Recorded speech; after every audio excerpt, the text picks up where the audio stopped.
Episode 156 to 165। वक्त तेजी से बीता। पलक झपकते ही शाम के 7 बज गए। आमतौर पर हिम शिखर कॉरपोरेशन शाम 6 बजे बंद हो जाता था, लेकिन आज नववर्ष की पूर्व संध्या थी और नववर्ष समारोह होने वाला था, इसलिए 7 बजने के बाद भी कोई नहीं गया। शाम 7 बजे पूरी कंपनी में चहल पहल थी। लोग उत्साह से भरे चेहरों के साथ तीसरी मंजिल के हॉल की तरफ दौड़े।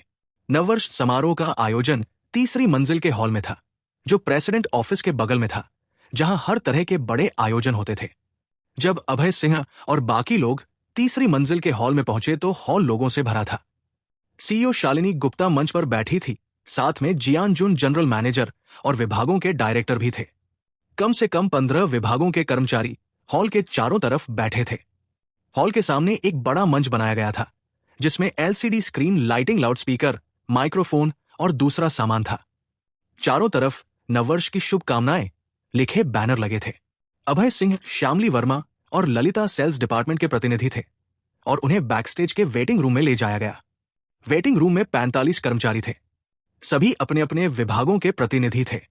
कुछ अग्रणी लोग मेकअप कर रहे थे और अपनी पंक्तियां दोहरा रहे थे। बड़े भाई अभय, इतने सारे लोग प्रतियोगिता में हिस्सा ले रहे हैं, मैं थोड़ा घबरा रही हूं। श्यामली वर्मा की पतली पलकें हल्के से झपकी। उसके मासूम चेहरे पर थोड़ी बेचैनी थी। श्यामली दीदी, घबराओ मत, सब ठीक होगा। अभय ने श्यामली का छोटा हाथ पकड़ा, उसकी हथेली खरोंची और हंसते हुए कहा। कमबख्त अपनी हथेली पर गुदगुदी महसूस करके श्यामली के मासूम चेहरे पर शर्मिंदगी की झलक दिखी। दूसरों के सामने हाथ पकड़े जाने से वो बहुत शर्मा रही थी। हालांकि उसने कमबख्त कहा, लेकिन उसने अभय का हाथ नहीं छोड़ा और उसे पकड़े रहने दिया। अभय की हथेली से एक गर्माहट मिल रही थी, जिससे उसे बहुत आराम मिल रहा था।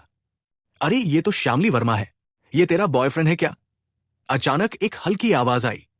बोलने वाली एक नीली ड्रेस में औरत थी। वो अपनी 20 के मध्य में थी, लिपस्टिक और भारी मेकअप के साथ। उसकी लंबाई औसत थी, कम कपड़े पहने थे और त्वचा का बड़ा हिस्सा खुला था।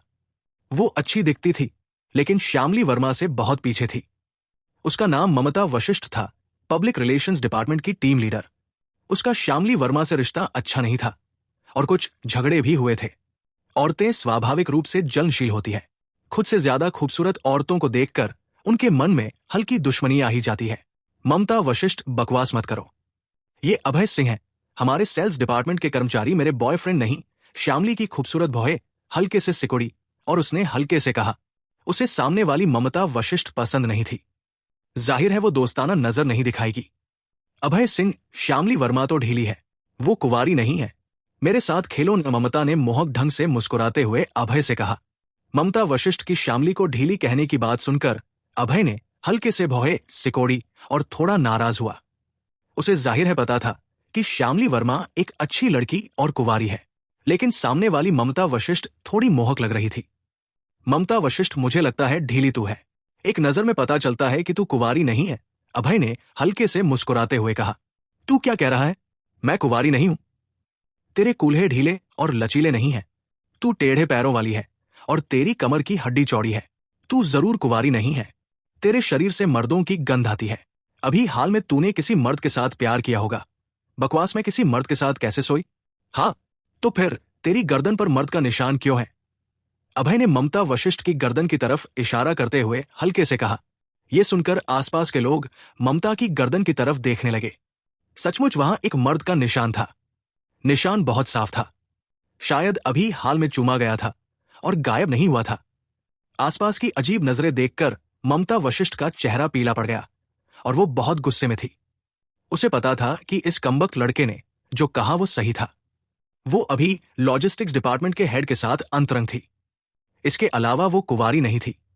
उसने स्कूल में ही अपनी कौमार्य खो दी थी। अभय सिंह, तू हरामजादा।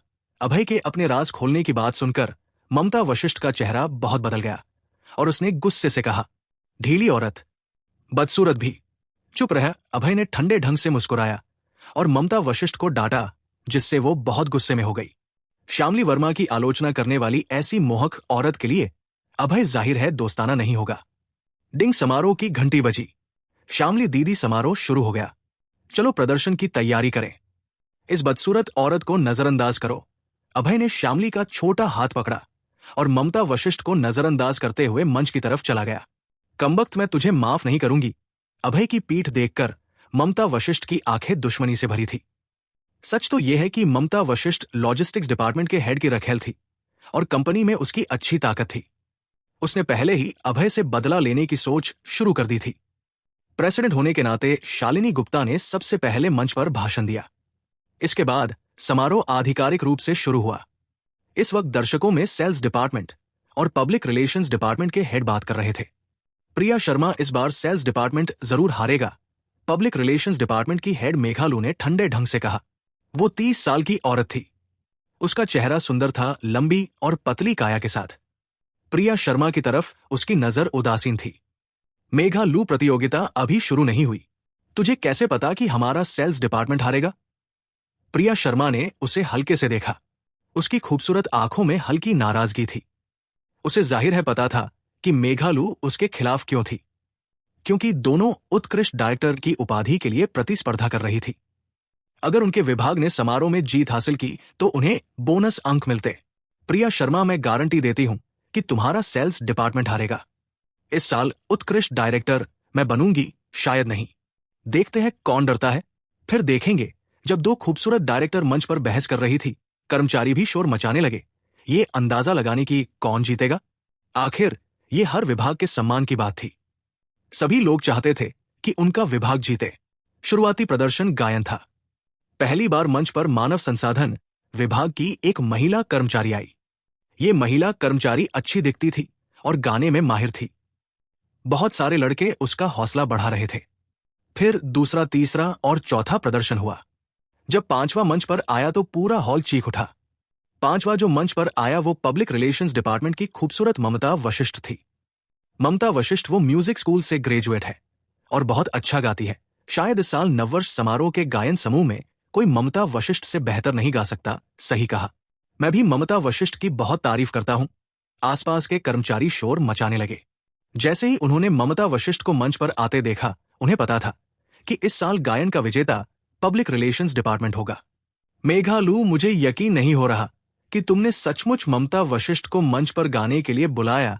प्रिया शर्मा ने भौहे सिकोड़ते हुए मेघालू को घूरा।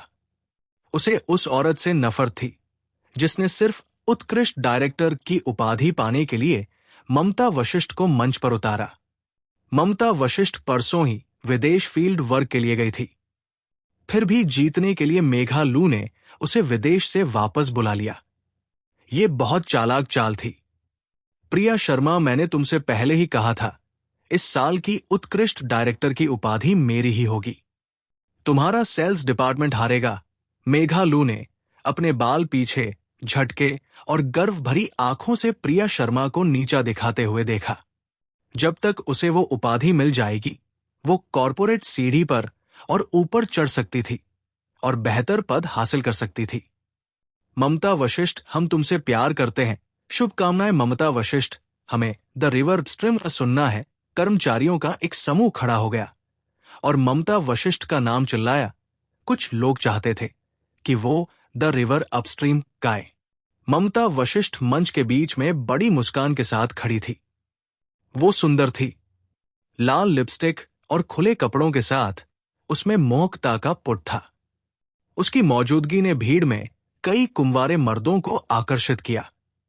मेरा नाम ममता वशिष्ठ है और पब्लिक रिलेशंस डिपार्टमेंट की प्रतिनिधि के तौर पर मैं द रिवर अपस्ट्रीम गाऊंगी। उसने मुस्कुराते हुए माइक्रोफोन उठाया, गहरी सांस ली और गाना शुरू किया। धब्बेदार रात क्या कहती है, कौन मुझे चुनने का तरीका बता सकता है। जब भी बिछड़ने का वक्त याद आता है, मेरी उदासी ऊपर की ओर नदी बनकर बहती है। अपनी गर्मी तूने किसे दी और मेरी देखभाल कौन करेगा। चूंकि ममता वशिष्ठ म्यूजिक स्कूल से ग्रेजुएट थी, उसकी गायन काबिलियत असाधारण थी। द रिवर अपस्ट्रीम को उसने बहुत शानदार ढंग से गाया, जो हर किसी को सुंदर लगा। ताली ताली ताली। दर्शकों ने जोरदार तालियां बजाईं और ममता वशिष्ठ को ऊंची आवाज में चीयर किया कि उसने कितना अच्छा गाया। ममता वशिष्ठ का गाना दर्शकों ने अच्छे से लिया। ये देखकर मेघालू के चेहरे पर खुशी छा गई। दूसरी तरफ उसके बगल में बैठी प्रिया शर्मा का चेहरा उदास था। वो बस उम्मीद कर सकती थी कि अभय सिंह अच्छा करे। प्रिया शर्मा ने खुद कभी अभय को गाते नहीं सुना था, इसलिए उसे उसकी गायन काबिलियत नहीं पता थी। सिर्फ श्यामली वर्मा, जिसके साथ अभय पहले केटीवी गया था, उसने बताया था कि अभय की गायन काबिलियत अच्छी है। अगला प्रदर्शन सेल्स डिपार्टमेंट से अभय सिंह का है। वो हमारे लिए एक गाना गाएंगे। आइए सब उनका स्वागत करें। होस्ट ने माइक्रोफोन के जरिए अगले मेहमान और उसके गाने की घोषणा की। अभय सिंह ने अपनी शर्ट ठीक की, एक हैंडसम पोज बनाया और मंच की तरफ बढ़ा। रास्ते में उसकी टक्कर ममता वशिष्ठ से हुई, जो मंच से उतर रही थी। अभय सिंह, गायन काबिलियत में तू मेरा मुकाबला नहीं कर सकता, ममता वशिष्ठ ने ठंडे ढंग से हंसते हुए अभय को ताने मारते हुए देखा। ममता वशिष्ठ अभय से नफरत करती थी। उसने कुछ देर पहले उसे अपमानित किया था और बदसूरत कहा था। सभी औरतें खूबसूरती पसंद करती हैं और सुंदर कहलाना चाहती है, इसलिए अभय के उसे बदसूरत कहने से वो बहुत गुस्से में थी। कुएं का मेंढक जो नहीं जानता कि आकाश कितना बड़ा है, अभय सिंह, तू मुझे कुएं का मेंढक कहने की हिम्मत करता है? तू सिर्फ कुएं का मेंढक ही नहीं, बल्कि ऐसा मेंढक है जो गा भी नहीं सकता। अभय सिंह, बड़बोलापन ही तेरा काम है। तुझे लगता है मैं बुरा गाती हूं? तो अपनी गायन कला दिखा, मैं तुझे बताऊंगा कि असली गायन क्या होता है, एक मर्द का औरत के लिए प्यार क्या होता है। अभय ने घमंड से जवाब दिया और उसकी तरफ और ध्यान न देते हुए मंच की ओर बढ़ गया। मैं सेल्स डिपार्टमेंट से अभय सिंह हूं और मैं फेयरवेल माय कॉन्सुबाइन गाऊंगा। मैं ये गाना अपनी बॉस शालिनी गुप्ता को समर्पित कर रहा हूं। अभय ने मुस्कुराते हुए अपने गाने को शालिनी गुप्ता के लिए समर्पित करने का फैसला किया। आज नववर्ष था, जाहिर है उसे अपनी बीवी को तोहफा देना था। ये लड़का कौन है जो बॉस को गाना समर्पित करने की हिम्मत करता है?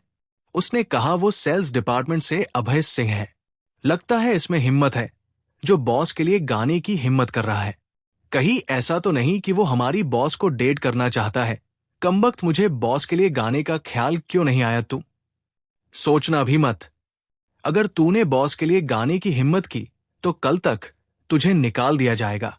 भीड़ में लोग आपस में फुसफुसाने लगे। सब हैरान थे कि उसने गाना अपनी बॉस को समर्पित किया। ये बहुत हिम्मत वाला कदम था। लेकिन ममता वशिष्ठ ने अभी गाना गाया था, उसके ठीक बाद गाना नुकसानदायक था, क्योंकि उसने बहुत खूबसूरती से गाया था। किसी को नहीं लगा कि अभय सिंह जीत पाएगा। अभय मंच पर होने के बावजूद भीड़ की फुसफुसाहट सुन सकता था। द रिवर अपस्ट्रीम अच्छा था, लेकिन उसे पता था कि वो फेयरवेल माय कॉन्सुबाइन के करीब भी नहीं था। एक युगों की प्रेम कहानी दीवाने जोड़े की। फेयरवेल माय कॉन्सुबाइन गाने के लिए गायक को असली भावनाएं डालनी पड़ती है, तभी ये गाना दर्शकों को छू सकता है। अभय ने हाथ में माइक्रोफोन उठाया, गहरी सांस ली और अपना प्रदर्शन शुरू किया। मैं हवा के बीच खड़ा हूं। नफरत मेरे धड़कते दिल को नहीं डिगा सकती। जब मैं बादलों को देखता हूं तलवार हाथ में लिए, मैं पूछना चाहता हूं कि हम सब में नायक कौन है? दुनिया में लाखों हैं, लेकिन मैं सिर्फ तुमसे प्यार करता हूं, ऐसा अभय भावनाओं से गा रहा था। शांग यू ने अपनी आत्महत्या के पल तक यू जी से मरते दम तक प्यार किया था। पूरा समारोह हॉल शांत था। हर कोई इस मार्मिक प्रेम कहानी में डूब गया था। अपने प्रिय के लिए मरने की इच्छा, इससे बड़ा प्यार कोई नहीं था। शालिनी गुप्ता ने अपने हरे भरे जेड जैसे हाथों से मुंह ढका। उसकी खूबसूरत आंखों में आंसुओं की छाप थी। वो बहुत प्रभावित हुई थी। उसे पता था कि ये गाना अभय सिंह का उसके लिए तोहफा था और उसे ये बहुत पसंद आया था। पति, सच कहूं तो मुझे भी तुमसे प्यार है, शालिनी ने चुपके से फुसफुसाया। उसकी नजरें अभी भी मंच पर अभय से नहीं हटी थी। ताली ताली ताली ताली ताली। हॉल तालियों से गूंज उठा। हर किसी ने अभय के शानदार गायन के लिए खड़े होकर तालियां बजाईं। उसने एक मर्द के औरत के लिए प्यार को अपने गाने से इतने जीवंत ढंग से व्यक्त किया था। फेयरवेल माय कॉन्सुबाइन बहुत अच्छा है, द रिवर अपस्ट्रीम से भी बेहतर। मुझे भी ऐसा लगता है, बहुत मार्मिक गाना था, मुझे लगता है इस गायन प्रतियोगिता में अभय सिन्हा जरूर जीतेगा। चारों तरफ दर्शक अपनी राय व्यक्त करने लगे। वो उत्साह भरे चेहरों से अभय को देख रहे थे। कुछ महिला कर्मचारियों ने तो अभय सिंह, हम तुमसे प्यार करते हैं तक चिल्लाया। हिम शिखर कॉरपोरेशन में अभय की लोकप्रियता तेजी से बढ़ गई। उसकी प्रतिष्ठा बॉस शालिनी गुप्ता से ज्यादा अलग नहीं थी। मंच पर कई सीनियर मैनेजमेंट कर्मचारी अभय को प्रशंसा से देख रहे थे। उसने गाना इतना अच्छा गाया था कि वो भी प्रभावित हो गए थे। मेघा लू, तुम्हारा पब्लिक रिलेशंस डिपार्टमेंट हारने वाला है, प्रिया लू ने अपने बाल ठीक किए और उत्साह भरे चेहरे से कहा। उसे पता था कि फेयरवेल माय कॉन्सुबाइन जरूर जीतेगा। मेघा लू का चेहरा उसकी बात सुनकर बदल गया। वो जवाब देना चाहती थी, लेकिन आसपास के सब लोग अभय की तारीफ कर रहे थे, तो उसने खामोश रहने का फैसला किया। कमबख्त अभय सिंह, ये कहां से आया जो इतना अच्छा गाना गा सकता है? मेघा लू बहुत परेशान थी।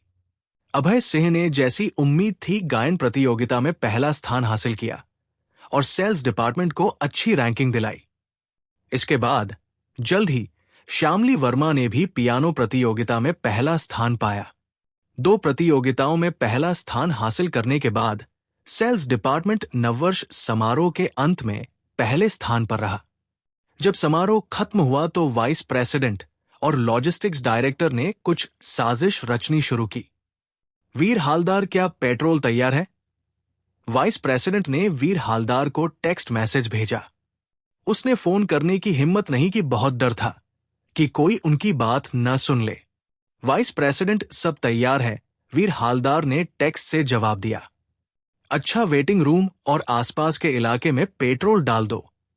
प्रतियोगिता के सभी प्रतिभागियों का इंतजार करो, जिसमें अभय सिन्हा भी शामिल हो, और फिर आग लगा दो। हम उसे जलाएंगे, जियान जुन ने टेक्स्ट के जरिए आदेश दिया। वेटिंग रूम के कोने में वीर हालदार एक पेट्रोल की बाल्टी पकड़े हुए था। उसके चेहरे पर चिंता थी। सच कहें तो वो आग नहीं लगाना चाहता था। उसे पता था कि अगर उसने ऐसा किया तो हताहत होना तय था। उस कमरे में 45 कर्मचारी थे। दूसरी तरफ उसे ये भी पता था कि अगर उसने आग नहीं लगाई तो वाइस प्रेसिडेंट उसके सारे गलत काम उजागर कर देगा और उसका अंजाम अच्छा नहीं होगा। बस आग लगा दो। जैसे ही मैं इसे जलाऊंगा मैं भाग जाऊंगा और किसी को पता नहीं चलेगा। वीर हालदार ने दांत पीसे और आखिरकार खुद को आग लगाने के लिए मना लिया। वीर हालदार ने पूरी बाल्टी वेटिंग रूम के दरवाजे के बाहर डाल दी और अपना लाइटर निकाला, आग लगाने के लिए तैयार था। इस बीच अभय सिंह, श्यामली वर्मा और प्रतियोगिता के कुछ अन्य प्रतिभागी वेटिंग रूम के अंदर थे। कुछ मेकअप उतार रहे थे तो कुछ आराम कर रहे थे। भाई अभय, आपने बहुत अच्छा गाया। श्यामली वर्मा ने अभय से बात की। उसकी पलकें झपकी और उसकी आंखें प्रशंसा से चमक रही थी। आसपास के सभी लोग सिर हिलाकर श्यामली वर्मा से सहमत हुए। वो सब अभय के गायन से मंत्रमुग्ध थे। छोटी श्यामली, तेरी पियानो कला भी बहुत अच्छी थी, अभय ने मुस्कुराते हुए जवाब दिया। वेटिंग रूम के अंदर दूसरे विभागों के कई कर्मचारी अभय के पास आए और उससे बात करने लगे। उसे और जानना चाहते थे। कुछ गड़बड़ है, पेट्रोल की गंध आ रही है। अभय का चेहरा अचानक बदल गया। उसे पेट्रोल की गंध से बहुत संवेदनशीलता थी, क्योंकि वो पहले वुल्फ कॉन्टिनेंट में रहता था और वहां उसे अक्सर ऐसी गंध का सामना करना पड़ता था। लेकिन यहां हिम शिखर कॉरपोरेशन थी। कंपनी मुख्य रूप से ज्वेलरी बेचती थी और इसका पेट्रोल से कोई लेना देना नहीं था। जैसे ही उसे गंध आई, उसके दिमाग में सिर्फ एक संभावना आई कि कोई बाहर पेट्रोल डाल रहा है। पलक झपकते ही वो दरवाजे पर पहुंचा और उसे खींचकर खोल दिया। पेट्रोल की गंध की लहर ने उसे सीधे मारा। दरवाजा खुलते ही बाकी सबको भी पेट्रोल की गंध आने लगी।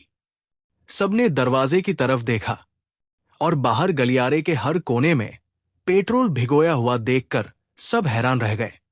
गलियारे के अंत में ज्यादा दूर नहीं वीर हालदार ने अपना लाइटर खोल रखा था और पेट्रोल में फेंकने के लिए तैयार था।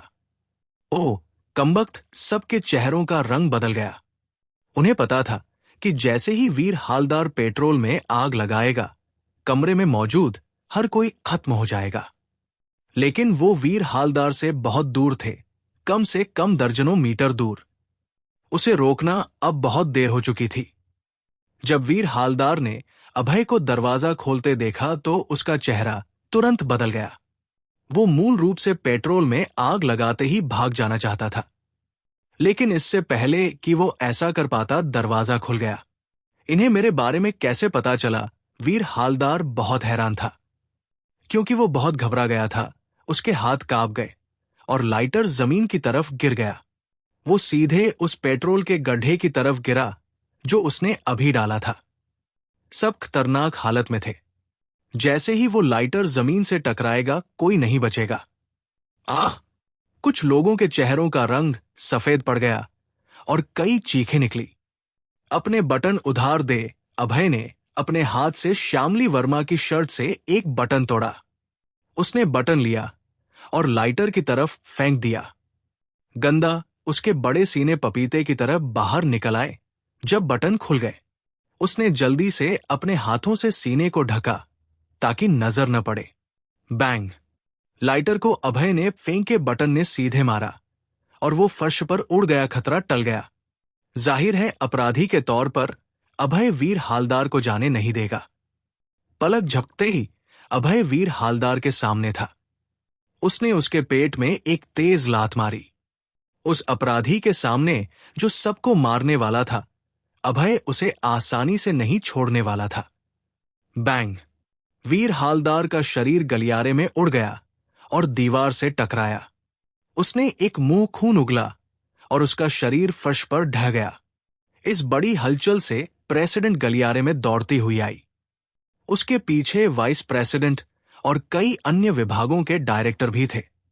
जब उसने फर्श पर पेट्रोल देखा तो उसका चेहरा सफेद पड़ गया। कॉरपोरेशन की प्रेसिडेंट होने के नाते उसे अच्छे से पता था कि पेट्रोल का मतलब क्या है। उसे पता था कि एक बार जलने पर वेटिंग रूम में मौजूद हर कोई मर जाता। जो कोई उन्हें मारना चाहता था वो बहुत नीच था। यहां क्या हुआ? उसने डरते हुए अभय से पूछा। प्रेसिडेंट वीर हालदार पेट्रोल में आग लगाना चाहता था, लेकिन मैंने उसे वक्त पर रोक दिया। अभय ने वीर हालदार की तरफ इशारा किया, जो अभी भी फर्श पर था। प्रेसिडेंट वीर हालदार सचमुच नीच है, हमें मारना चाहता था। पुलिस को बुलाओ, पुलिस उससे निपटे। उसने बड़ा अपराध किया है। पुलिस बुलाना उसके लिए बहुत आसान है। पहले हमें उसे पीटना चाहिए। वेटिंग रूम में मौजूद हर कोई अपनी राय जोर शोर से दे रहा था। आखिर वो सब उस कमरे में लगभग मर ही गए थे। सबके मन में गुस्सा भरा था। Bang bang bang! सब उसके पास गए और वीर हालदार को मुक्के और लाते मारने लगे। पल भर में वो चारों तरफ से चोटिल हो गया और दर्द भरी चीखें निकालने लगा। रुक जाओ एक सेकंड, मुझे अभी कुछ सवाल पूछने हैं। अभय ने जल्द ही भीड़ को रोका और वीर हालदार की तरफ बढ़ा। वीर हालदार, जवाब दे, तूने वेटिंग रूम में आग क्यों लगानी चाहिए? अभय ने उससे सवाल किया। वीर हालदार ने अभय को देखा, फिर जियानजुन को।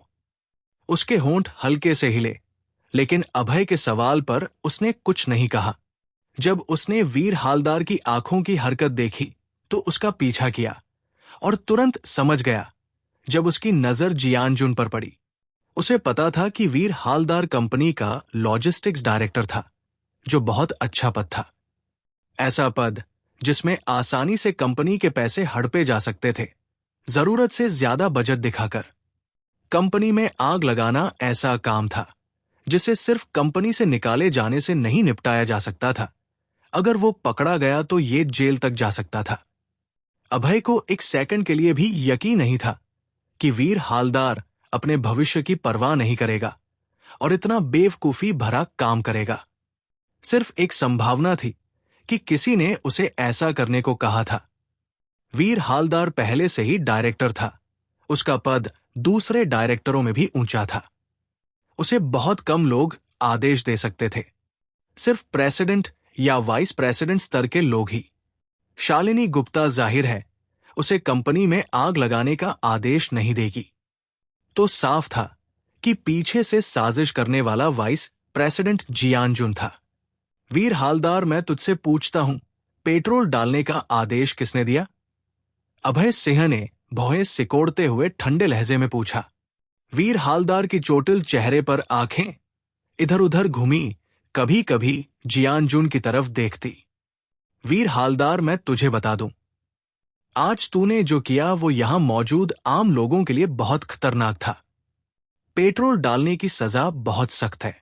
जैसे ही पुलिस आएगी तुझे जेल भेज दिया जाएगा। यहां 45 कर्मचारी हैं। इस गंभीरता के आधार पर तुझे मौत की सजा मिलेगी। अभय ने ठंडे ढंग से मुस्कुराते हुए उसे धमकाया। जाहिर है सजा सख्त होने वाली थी, लेकिन जेल तक ही सख्त न कि मौत की सजा तक। अभय ने यह सिर्फ वीर हालदार को डराने के लिए कहा था। जैसा कि उम्मीद थी, मौत की बात सुनकर वीर हालदार डर गया। उसने जोर से चिल्लाया, मैं कबूल करता हूं, मैं कबूल करता हूं। यह सब मैंने वाइस प्रेसिडेंट की वजह से किया। उसने मुझे वेटिंग रूम के बाहर इंतजार करने और वहां पेट्रोल डालकर सबको जलाने को कहा। वीर हालदार, तू बकवास कर रहा है। मैंने तुझे कभी आग लगाने का आदेश कब दिया? जियान जुन ने चिल्लाकर जवाब दिया। वो खुश नहीं था। आग लगाने का आदेश देना बहुत बड़ा अपराध था। जाहिर है जियान जुन इसे कबूल नहीं करने वाला था। अगर उसने ऐसा किया तो उसे जेल जाना पड़ता। ये वो टेक्स्ट मैसेज है जो तुमने मुझे भेजा था।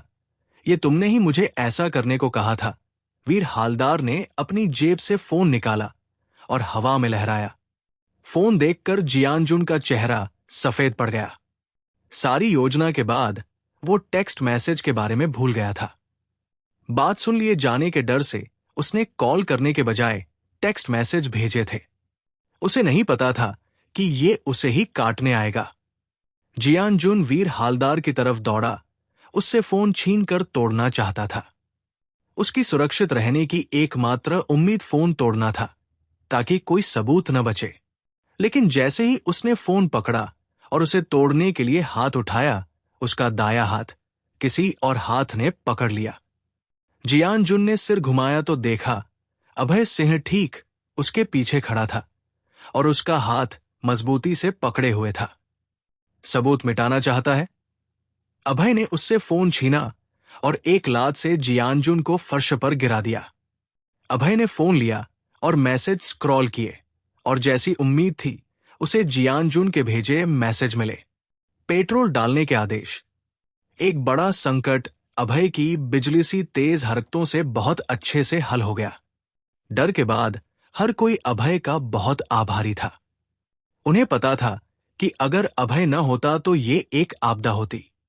एक साथ सबने अभय को आभार और प्रशंसा भरी नजरों से देखा। अलग अलग विभागों की महिलाओं ने अभय को चमकती आंखों से देखा। सबके चेहरों पर उसके लिए प्यार था। जल्द ही पुलिस आई और जियान जुन और वीर हालदार दोनों को हथकड़ी लगा दी। उनके आगे मुकदमा और सजा का इंतजार था। उनके चेहरों का रंग सफेद था जब उन्हें बाहर ले जाया गया। जाहिर है ऐसे घटना के बाद दोनों को उनकी नौकरियों से भी निकाल दिया गया। कंपनी ऐसे लोगों को नहीं चाहती थी। नववर्ष समारोह आखिरकार खत्म हुआ। रात के 9 बज गए थे। हालांकि अभी सिर्फ 9 बजे थे, लेकिन बाहर अंधेरा हो गया था। सर्दियों का मौसम बाहर बहुत ठंडा कर देता था। इस वक्त हल्की बर्फ भी गिर रही थी। बर्फ के फाहे धीरे धीरे फर्श की तरफ गिर रहे थे। ये साल की पहली बर्फबारी थी। हिम शिखर कॉरपोरेशन के कर्मचारी घर जाने लगे। जाते वक्त ज्यादातर बातें अभय सिंह के बारे में थी। हालांकि वो सेल्स डिपार्टमेंट का एक छोटा कर्मचारी था, लेकिन कंपनी में उसकी लोकप्रियता शालिनी गुप्ता से कम नहीं थी। शालिनी गुप्ता खुद गाड़ी चलाकर घर गई। अभय सिंह जाहिर है उसके साथ नहीं गया। लोगों को उनके रिश्ते का पता न चले, इसके लिए उसने टैक्सी ली। Villa number 13। ड्राइंग रूम के अंदर शालिनी ने सफेद नाइटवेयर पहना था। उसकी काया सफेद कपड़ों के साथ और भी नाजुक लग रही थी। उसका शरीर और लाल चेहरा अभय को उससे नजरें हटाने नहीं दे रहा था। प्यारे, आज के लिए शुक्रिया, शालिनी ने शर्माते हुए अभय को मुस्कुराकर धन्यवाद दिया। अभय ने न सिर्फ कंपनी को बचाया बल्कि उसे एक गाना भी समर्पित किया। गाने के बोल एक मर्द के औरत के लिए अटूट प्यार के बारे में थे, जिसने शालिनी को छू लिया था। बीवी, धन्यवाद की जरूरत नहीं। मुझे इनाम चाहिए। क्या इनाम चाहिए? मुझे एक चुम्मी चाहिए, अभय ने मुस्कुराते हुए कहा। उसकी आंखें चमक रही थी। कहावत है, लोहा गर्म है तो हथौड़ा मारो। एक ही दिन में उसने बहुत कुछ किया था, जिससे उसे उसकी कृतज्ञता महसूस हुई। ये सबसे अच्छा वक्त था ऐसी चीजें मांगने का जो आम तौर पर नहीं होती। वरना अगर वो इंतजार करता जब तक शालिनी फिर से बर्फ की रानी बन जाती तो उससे चुम्मी जैसी चीजें मांगना मुश्किल हो जाता। उसकी मांग सुनकर उसके चेहरे पर असहजता दिखी। शालिनी को थोड़ा जर्मफोबिया था। वो बचपन से लोगों को छूने से नफरत करती थी। उसे मर्दों से ज्यादा संपर्क पसंद नहीं था, इसलिए उसका व्यक्तित्व ठंडा था। इस वक्त उसका पति उसे चूमना चाहता था और उसे समझ नहीं आ रहा था कि जवाब कैसे दे। लेकिन उसने आज उसके लिए इतना किया था, वो सीधे मना भी नहीं कर सकती थी। मेरा पति मुझे चूमना चाहता है, मैं क्या करूं? उसका चेहरा और लाल हो गया। उसका दिल तेजी से धड़कने लगा। मेरी बीवी, मैं आ रहा हूं। अभय ने शरारती मुस्कान दी और उसके कमर को अपनी बाहों में लिया। उसने उसे फ्रेंच चुम्मी दी, जो फ्रेंच जोड़ों के बीच सबसे रोमांटिक चीज होती है। वो बुरा लड़का धमकाने वाला। शालिनी का शरीर हल्के से कांपा। वो शर्मा रही थी और उसकी आंखों में शर्मिंदगी थी। अभय की मर्दाना मौजूदगी में डूबते हुए उसने खुद को छोड़ दिया। फ्रेंच चुम्मी आधे घंटे तक चली। उसके बाद उसके होंठ पूरी तरह लाल हो गए। गंदा उसकी शर्मिंदगी कम नहीं हुई और उसने शर्मिंदगी भरे गुस्से से कहा, छोटी शालिनी, वो तुम्हारी पहली चुम्मी थी। 24 साल तक संभाली और अब चली गई। उसे समझ नहीं आ रहा था कि क्या महसूस करे। उसके लिए हालांकि वो सतह पर इसे नकारती थी, गुप्त रूप से उसे सचमुच मजा आया था। प्यारी, एक और चाहिए? उसके फूले होंठ देखकर उसने अपने होंठ चटकाए, एक और चुम्मी चाहते हुए। नहीं, मेरे होंठ सूज गए हैं, मैं थोड़ा आराम करना चाहती हूं। शालिनी ने अपना छोटा सिर टांगों के बीच छुपा लिया। बहुत शर्मिंदगी की वजह से सिर उठाने की हिम्मत नहीं हुई। हिमशिखर कॉरपोरेशन की प्रेसिडेंट उसका नाजुक कमजोर पक्ष देखकर पूर्वांचल शहर के किसी भी मर्द का दिल टूट जाता। शालिनी के हल्के सूजे होंठ देखकर अभय उसे और जबरदस्ती नहीं करना चाहता था। आखिर उसने उसकी पहली चुम्मी जो ले ली थी, ये उसके पूरे दिल को पाने की ओर एक कदम था। उसे यकीन था कि अपनी मेहनत से जल्द ही वो आखिर तक पहुंच जाएंगे। प्यारे, मुझे अब आराम करना है, उसने शर्माते हुए कहा और दूसरी मंजिल की तरफ दौड़ गई। उसका दिल धड़क रहा था। मैं तेरा पति हूं, कोई बुरा भेड़िया नहीं। डरने की क्या बात है? अभय ने मुस्कुराते हुए शालिनी को देखा जो भाग गई। जाहिर है उसे पता था कि ये उसकी बहुत ज्यादा शर्मिंदगी की वजह से था। आखिर उसकी पहली चुम्मी जो थी। अगले दिन मौसम उदास था। पूरी रात बर्फबारी हुई थी और जमीन सफेद चादर से ढक गई थी। पेड़ों, घरों और सड़कों पर बर्फ थी। पूरी दुनिया बर्फ से ढकी हुई थी। अभय सिन्हा बहुत सुबह उठा। नहा धोकर और नाश्ता करने के बाद वो काम पर जाने की तैयारी करने लगा। हालांकि वो जल्दी उठा था, लेकिन शालिनी गुप्ता उससे पहले उठ चुकी थी और काम पर जा चुकी थी। रिंग जैसे ही अभय बाहर निकलने को तैयार था, उसका फोन बजा। उसने फोन निकाला और देखा कि ये रूपा सिन्हा का था। गंदीदी, क्या हुआ? उसने फोन उठाकर कहा। आज काम पर मत जा, मेरे साथ पहाड़ी पर चल, रूपा सिन्हा की आवाज फोन से सुनाई दी। ठीक है, मैं काम से एक दिन की छुट्टी ले लूंगा। अभय ने सिर हिलाया और रूपा सिन्हा की मांग मान ली। वो उसे मना नहीं कर सकता था, क्योंकि उसने अभी उसके साथ रात बिताई थी। चूंकि वो बर्फ देखना चाहती थी, तो उसे जाहिर है साथ देना था। अभय ने श्यामली वर्मा को फोन किया और कहा कि आज वो बीमार है, इसलिए छुट्टी चाहिए। श्यामली वर्मा ने अभय के बीमार होने की बात सुनकर चिंता जताई। उसने उसके स्वास्थ्य के बारे में पूछा, लेकिन अभय ने सवालों को टाल दिया। फिर अभय विला नंबर 14 की तरफ बढ़ा, जहां रूपा सिन्हा उसका इंतजार कर रही थी। चूंकि बर्फबारी हुई थी और मौसम ठंडा था, रूपा सिन्हा ने सफेद डाउन जैकेट पहनी थी। उसका मोहक चेहरा गुलाब की तरह था और उसकी त्वचा बर्फ जैसी सफेद। उसकी आंखें पानी की झीलों की तरह थी और सितारों की तरह चमक रही थी। उसकी काया विलो की तरह पतली थी। वो सर्दियों की परी की तरह थी, मोहक, सुंदर और आकर्षक। चाहे कोई भी वक्त या मौका हो, वो हमेशा अपनी अनोखी मौजूदगी बिखेरती थी। ये मोहक मौजूदगी रूपा सिन्हा की खासियत थी। ये एक शानदार मोहक सुंदरता थी। अभय पहली नजर में रूपा सिन्हा से मंत्रमुग्ध हो गया। रूपा सिन्हा हमेशा खूबसूरत थी, लेकिन उसके पोषण के बाद वो और भी सुंदर हो गई थी। उसमें एक नई परिपक्व आकर्षण था। गंदीदी, आप आज बहुत सुंदर लग रही है, अभय ने गर्म नजरों से तारीफ की। मुझे गंदीदी मत कहो, फिर क्या कहूं? मुझे रूपा कहो, रूपा सिन्हा ने मोहक ढंग से मुस्कुराया। उसने अभय से रूपा कहलवाया, क्योंकि रूपा गंदीदी से ज्यादा अंतरंग था। सिर्फ जोड़े ही एक दूसरे को ऐसे अंतरंग नामों से बुलाते हैं। रूपा, आप आज कहाँ जाना चाहती है? अभय ने हल्के से पूछा और रूपा सिन्हा का हाथ पकड़ लिया। चलो ग्रीन पीक माउंटेन चलते हैं। पहले तो रूपा को अभय का हाथ पकड़ना अजीब लगा, लेकिन जब उसे ख्याल आया कि उसने पहले ही उसका शरीर ले लिया था, तो हाथ पकड़ना भी सामान्य लगा। ठीक है, चलो ग्रीन पीक माउंटेन चलते हैं, अभय ने हल्के से मुस्कुराया और रूपा सिन्हा का छोटा हाथ पकड़कर बाहर चला।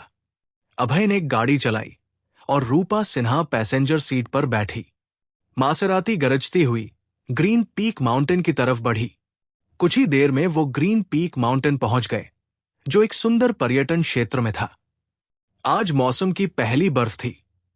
पूरा क्षेत्र सफेद रंग से ढका था, यहां तक कि ग्रीन पीक माउंटेन भी सफेद था। बहुत सारे पर्यटक बर्फ देखने ग्रीन पीक माउंटेन आए थे। पहाड़ की चोटी तक का रास्ता एक संकरा ट्रेल था। बर्फ की वजह से ट्रेल फिसलन भरा था, इसलिए हाइकर्स धीरे धीरे चोटी की तरफ बढ़ रहे थे। यहां बहुत सारे लोग हैं, रूपा सिन्हा ने भीड़ देखकर कहा। आज मौसम की पहली बर्फ है, जाहिर है बहुत सारे लोग बर्फ देखने आए होंगे, अभय ने हल्के से सिर हिलाते हुए कहा। दोनों बातें करते हुए चोटी की तरफ बढ़े। संकरे ट्रेल पर बहुत लोग थे, तो सब धीरे धीरे चल रहे थे। अभय ने रूपा सिन्हा का छोटा हाथ पकड़ा और उसे गर्मी दी। आसपास के लोग उसकी खूबसूरती देखकर हैरान हुए और गर्म नजरों से उसे देखने लगे। बहुत सारी महिला हाइकर्स थी, लेकिन रूपा सिन्हा निश्चित रूप से उनमें सबसे सुंदर थी। उसकी मोहक और खूबसूरत मौजूदगी हर किसी की नजर खींच रही थी। पहाड़ के आधे रास्ते पर एक मंडप था। वहां पर्यटकों के आराम के लिए 4 पंक्तियों में कुर्सियां थी। अभय ने रूपा सिन्हा का हाथ पकड़ा और आखिरी पंक्ति की कुर्सियों पर बैठ गया। रूपा, तेरी भौहें सिकुड़ी है और तू उदास लग रही है, क्या कोई बात है? अभय ने रूपा सिन्हा का छोटा हाथ सहलाते हुए पूछा। रूपा सिन्हा का चेहरा शर्मिंदा हो गया। उसका छोटा हाथ खुजलाने लगा। उसने अभय को शरारती ढंग से घूरा और कहा, नहीं, मेरे मन में कुछ नहीं है रूपा, अगर तेरे मन में कुछ है तो मैं जरूर उसे हल करूंगा। अभय ने रूपा सिन्हा का ठंडा हाथ पकड़ा और धीरे धीरे रगड़ा। वो वुल्फ किंग था और अंडरवर्ल्ड का नंबर 1 राजा। ऐसा कुछ नहीं था जो वो हल न कर सके। फिक्र मत कर, मेरे पास कोई परेशानी नहीं है, रूपा सिन्हा ने मोहक ढंग से मुस्कुराया, लेकिन कुछ बोली नहीं। रूपा सिन्हा इस बात से परेशान थी कि उसके पिता उसे एक मर्द से शादी करने के लिए मजबूर कर रहे थे। 1 महीने में उसे पूर्वांचल शहर छोड़कर नवद्वीप में श्याम वशिष्ठ से शादी करनी थी। जाहिर है रूपा सिन्हा अपनी श्याम वशिष्ठ से शादी की बात अभय से कभी नहीं कहेगी। वो बस इस आखिरी महीने को अभय के साथ बिताना चाहती थी। वो उसके साथ रिश्ते में रहना चाहती थी और शानदार यादें बनाना चाहती थी। अचानक दो पीले बालों वाले गुंडे मंडप पर आए और पीछे की तरफ बढ़े। कितनी सुंदर औरत! बाएं तरफ का लंबा गुंडा अचानक रुक गया और रूपा सिन्हा को गौर से देखने लगा। उसने अपनी जिंदगी में इतनी सुंदर औरत कभी नहीं देखी थी। वो टीवी की सेलिब्रिटी से भी ज्यादा खूबसूरत थी। भाई अंडा, ये औरत बहुत हॉट है, क्यों ना इसके साथ खेले? बाएं तरफ का पतला गुंडा लंबे गुंडे से बोला। पतला, बिल्कुल इसके साथ खेलना है, मैं चाहता हूं ये मेरा चूसे। लंबा गुंडा शरारती ढंग से हंसा। उनके सामने वाली औरत उसने अब तक की सबसे सुंदर औरत थी। जाहिर है उन्हें इसके साथ खेलना था। वो हिलता हुआ रूपा सिन्हा की तरफ बढ़ा। दोस्त हट जा, लंबा गुंडा बोला और अभय के सामने आ गया। उसकी आवाज बहुत घमंडी और आदेश देने वाली थी। अभय ने पलटकर लंबे गुंडे को देखा। उसने भौहें सिकोड़ी और उसकी आंखों में नाराजगी की चमक दिखी। उसने कहा, यहां कोई खाली सीट नहीं है, तुम कहीं और क्यों नहीं जाते? दोस्त, जाहिर है यहां कोई खाली सीट नहीं है, इसलिए मैंने तुझसे कहा कि हट जा और मेरे लिए जगह बना। लंबा गुंडा अभय से नाखुश होकर नीचे देखते हुए बोला। ये लड़का कितना बेवकूफ था। क्या इसे नहीं दिख रहा कि मैं गुंडा हूं? आम लोग गुंडे को देखकर डरते नहीं है क्या? अरे तू अंधा है क्या? मुझे नहीं दिख रहा कि यहां जगह ही नहीं है? अभय सिंह ने हल्के से भौहें सिकोड़ते हुए कहा। उसकी आंखों में गुस्सा साफ झलक रहा था, जो अब और गहरा हो गया था। जो भी वुल्फ किंग को जानता था वो समझता था कि जब अभय का ऐसा मूड होता है तो मतलब वो गुस्से में है और अब कुछ बड़ा होने वाला है। मुझे पता है यहां जगह नहीं है, इसलिए ही कहा कि हट जा। इंसानी ज़बान समझ नहीं आती क्या? मान या न मान, अभी तेरी पिटाई कर दूंगा। लंबा गुंडा अपनी दाई मुट्ठी उठाकर बोला। चेहरा धमकी से भरा था। पिटाई करेगा? तू जो एक कमजोर मुर्गा है, मेरे को पीटेगा? जा, अपनी मां के पेट में वापस घुस और कुछ साल प्रैक्टिस करके आ। अभय ने लंबे गुंडे को तिरस्कार भरी नजर से देखा। मुंह पर हल्की हंसी थी। भाई अंडा, इसने तुझे कमजोर मुर्गा बोला। पतला गुंडा लंबे गुंडे से फुसफुसाया। चुप कर भाई, सुना मैंने, तुझे बोलने की क्या जरूरत? लंबे गुंडे ने हाथ बढ़ाकर पतले के सिर पर एक चपत लगाई और चुप रहने का इशारा किया। अभय ने उसे डांटकर पहले ही उसकी बेइज्जती कर दी थी और अब पतले ने फिर से मुंह खोलकर उसकी इज्जत और डुबो दी। वो पतले को हल्के गुस्से से घूरने लगा। ए लड़के, तू बहुत उछल रहा है। ग्रीन पीक माउंटेन में मेरे नाम की पूछताछ कर ले। मेरे भाई का नाम देखते ही सब झुक जाते हैं। लंबा गुंडा अभय की तरफ बढ़ा। उसकी आंखें ठंडी चमक बिखेर रही थी। भाई अंडा, तू अंडा है क्या? मुर्गी का, बत्तख का या फिर कुत्ते का? अभय ने मजाकिया अंदाज में तंज कसा। मुंह पर हल्की स्माइल थी। कमबख्त, तू तो मरने की राह पर है। अभय के उसे अंडा, बत्तख का अंडा या कुत्ते का अंडा कहने पर लंबा गुंडा पूरी तरह भड़क गया। हां, लंबे गुंडे ने हल्की चीख मारी। अपनी दाई मुट्ठी कसी, हवा में एक आर्क बनाया और अभय के सिर पर जोर से मारा। स्पीड बहुत स्लो है भाई। अभय ने हल्के से मुस्कुराते हुए अपना दाया हाथ बिजली की तेजी से बढ़ाया और लंबे गुंडे की मुट्ठी पकड़ ली। चाहे वो कितना भी जोर लगाए, वो टस से मस न हुआ। छोड़ दे कमबख्त, मुझे छोड़। लंबा गुंडा उदास चेहरे के साथ चिल्लाया। उसका टोन काफी रूखा था। चटाक, अभय ने अपना दाया हाथ छोड़ा और लंबे गुंडे के मुंह पर एक जोरदार थप्पड़ जड़ दिया। थप्पड़ से उसका चेहरा लाल और सूजा हुआ हो गया, मानो अभी अभी भट्टी से निकला बुन हो। मैंने कहा था न कि तू कमजोर है, फिर भी यकीन नहीं हुआ। अब तो मान गया ना? अभय ने हल्के से मुस्कुराते हुए तिरस्कार भरे अंदाज में कहा। पतला, साथ में चल, इसकी धुनाई कर। लंबा गुंडा अपने सूजे चेहरे को पकड़े हुए गुस्से से बोला। उसे पता था कि अकेला वो अभय का कुछ नहीं बिगाड़ सकता, तो उसने पतले गुंडे को साथ में हमला करने को कहा। लंबा और पतला गुंडा दोनों गुस्से से चिल्लाए। अपनी मुट्ठियां हिलाई और अभय पर फेंक दी। Puff puff.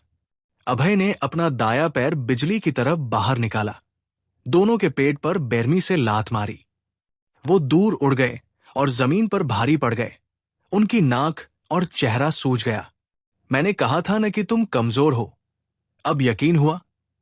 अभय दोनों गुंडों के पास आया, अपने पैर उनकी पीठ पर रखे और ठंडी आवाज में पूछा, हाँ भाई, यकीन हो गया? हम कमजोर मुर्गे हैं। प्लीज हमें छोड़ दो। लंबा और पतला गुंडा जमीन पर लेटे हुए रहम की भीख मांग रहे थे। उनके शरीर में तेज दर्द था। मुझे दोबारा दिखाई मत देना, वरना हर बार पीटेगा। निकल यहां से, अभय ने ठंडे लहजे में कहा और अपने पैर उनकी पीठ से हटा लिए। निकलते हैं, अभी निकलते हैं। लंबा गुंडा उठा, पतले के सहारे, और लंगड़ाते हुए दूर की तरफ बढ़ गया। दूर एक कोने में पहुंचकर लंबे गुंडे का चेहरा गुस्से से भर गया। उसने धीमी आवाज में कहा, इस कुत्ते कुतिया की जोड़ी को मैं जरूर मजा चखाऊंगा। भाई अंडा, वो लड़का अभी बहुत तगड़ा था। हम दो उसके सामने शायद टिक न पाए। पतला गुंडा दर्द से मुंह बनाते हुए बोला, वो तगड़ा है, लेकिन ये मत भूल कि हमारे पहाड़ की चोटी पर दर्जनों लोग हैं। जब वो चोटी पर पहुंचे तो भाई बाओ से उसे सबक सिखाने को कहेंगे। लंबा गुंडा ठंडी मुस्कान के साथ बोला, हां, भाई बाओ को बुलाए। भाई बाओ ताइक्वांडो मास्टर है, वो इस लड़के को जरूर ढेर कर देंगे। पतला गुंडा सहमत हुआ। उसे भाई बाओ की ताकत पर पूरा भरोसा था। भाई अंडा, जब ये ब्यूटी चोटी पर पहुंचे तो क्या हम अभी भी करेंगे? पतले गुंडे ने पूछा। अरे बेवकूफ, बिल्कुल करेंगे, लेकिन पहले भाई बाओ करेंगे। भाई बाओ के बाद हम दोनों करेंगे, और साथ में करेंगे, ताकि इसे इतना मजा आए कि ये खुशी से मर जाए। लंबा गुंडा गंदी हंसी के साथ बोला, तू अभी कमाल था। दोनों कमबख्तों को एक झटके में उड़ा दिया। रूपा सिन्हा ने अभय से कहा। उसके मोहक चेहरे पर तारीफ की चमक थी। उसे पता था कि वो दोनों गुंडे उसे तंग करने आए थे। अच्छा हुआ अभय ने उन्हें भगा दिया, वरना कुछ बवाल हो जाता। रूपा को लगा कि अभय सिर्फ सिन्हा परिवार का वारिस नहीं है। एक वारिस के पास इतनी ताकत कैसे हो सकती है, और वो पत्थर में इंपीरियल ग्रीन कैसे देख सकता है? कुल मिलाकर अभय के अंदर रहस्य की परतें छुपी है, जो रूपा को उसकी गहराई में उतरने के लिए ललचाती है। जब कोई लड़की किसी लड़के के बारे में क्यूरियस होती है, तभी वो उसके लिए गिरती है। अरे बिल्कुल, दो कमजोर मुर्गे मेरे से कैसे भिड़ सकते हैं? जो अंडरवर्ल्ड का सबसे तगड़ा बंदा है, अभय ने हल्के से मुस्कुराते हुए गर्व से कहा। तू बहुत नार्सिसिस्ट है यार। रूपा ने उसे मोहक ढंग से घूरा। आह, मेरा पेट बहुत दुख रहा है। रूपा ने अचानक अपने पेट को पकड़ा। उसके मोहक चेहरे पर दर्द की लकीरें थी। रूपा, तुझे क्या हो गया? अभय का चेहरा बदलते ही चिंता से पूछा। पेट में बहुत दर्द हो रहा है, जैसे सुई चुभ रही हो। रूपा का शरीर गेंद की तरह सिकुड़ गया और उसके माथे से मूंगफली जितने पसीने की बूंदें फिसलने लगी। रूपा, कहीं तू प्रेग्नेंट तो नहीं हो गई? अभय ने मजाक में कहा। तू प्रेग्नेंट है, परसों की बात से मैं कैसे प्रेग्नेंट हो सकती हूं? रूपा ने अभय को सख्त नजरों से देखा और थोड़े गुस्से में बोली, ये कमबख्त लड़का जिसने अभी उसकी मासूमियत छीनी, अब कह रहा है कि वो प्रेग्नेंट है। सचमुच परेशान करने वाला, पर साथ में थोड़ा क्यूट भी। अच्छा ठीक है, तू प्रेग्नेंट नहीं है, तुझे पीरियड्स का दर्द है। चेहरा पीला पड़ गया है, ठंडा पसीना आ रहा है। ये सब डिस्मेनोरिया के सिम्पटम्स है। अभय ने रूपा के चेहरे को गौर से देखा और बोला, इस ब्यूटी को डिस्मेनोरिया है, मैं इसे ठीक करने में मदद कर सकता हूं। अचानक एक चश्माधारी लड़का दौड़ता हुआ आया और बोला, तू कौन है भाई? मैं तुझे जानता हूं क्या? इस चश्मे वाले को देखकर अभय का मूड ऑफ हो गया। मैं यांग जियान वेई हूं, ट्रेडिशनल आयुर्वेद हॉस्पिटल का इंटर्निस्ट। इस ब्यूटी के सिम्पटम्स बहुत क्लियर है। ये टिपिकल डिस्मेनोरिया है। मुझे मसाज करने दो। यांग जियान वेई ने सही बातें कही, पर मन ही मन खुश था। ये ब्यूटी इतनी हॉट है, उसने इसे मंडप में घुसते ही नोटिस कर लिया था। लेकिन अफसोस, अभय उस ब्यूटी के पास बैठा था, उसे चांस ही नहीं मिला।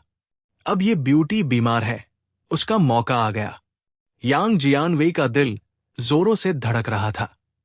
आयुर्वेद में एक्यूपंक्चर, दवाएं, मसाज, कपिंग और स्क्रैपिंग होती है।